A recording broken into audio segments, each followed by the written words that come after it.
the big petty car, and it's probably going to be a couple boring updates because all I am doing is decanting a little bit of the petty blue, and I'm just taking that with a brush and just doing an outline trim and filling in where the decal and basically where I had the orange masked off. But anyway, I got to fill that in. You can see where it's a little darker, and that's just one little coat, and I still got to go all the way around.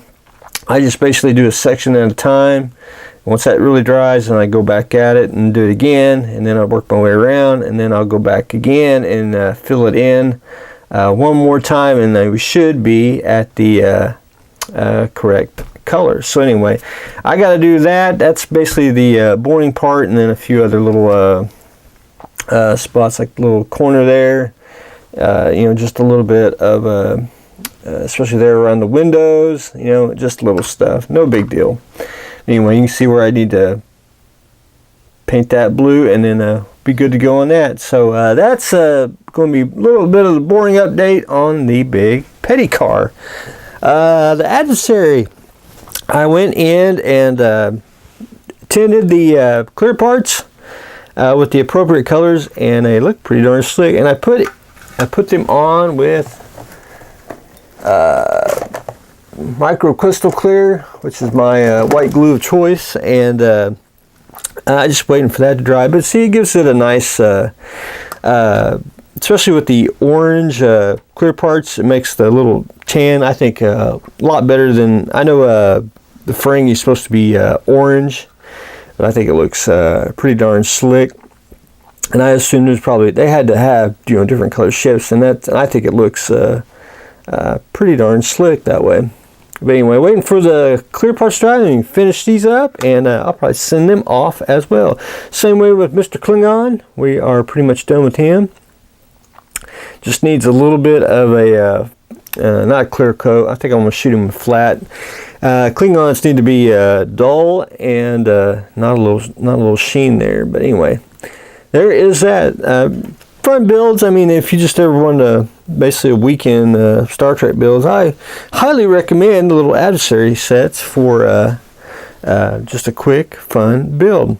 The Junctum, I am done with that. I'm going to take him to the hobby store and get him off the workbench this week, because I'm going to put him in the display case at the hobby store. Hopefully this will inspire people to do a little kit bashing or repaint a Gundam.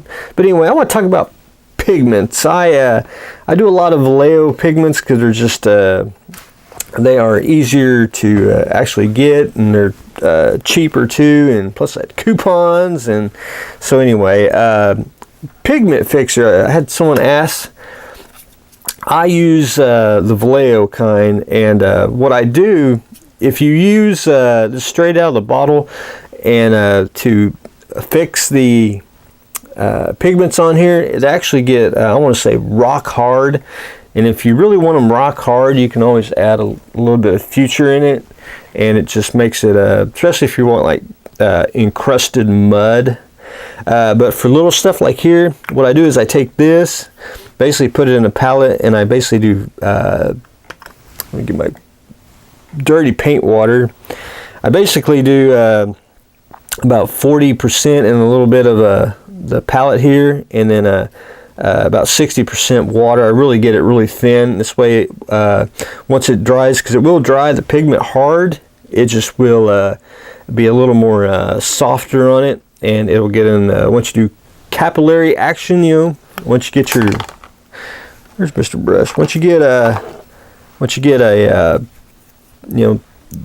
on the stuff on your brush, just do a little capillary action on there, and it will get in all the crevices, and it will dry where you want it. And that's what I do. You have to have a lot of water with this, because it's good stuff.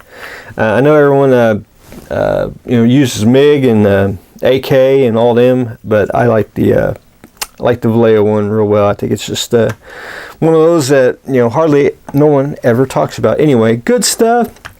And I'm probably going to do me another Junctum. Just can't decide how or what I want to do quite yet. But anyway, that's what I have got going on today. Very quick update, a little pigment binder tutorial, finishing up the Adversary kits, and we continue on painting the trim of the big petty car. So that's what I got going on today, so stay tuned for the next exciting episode.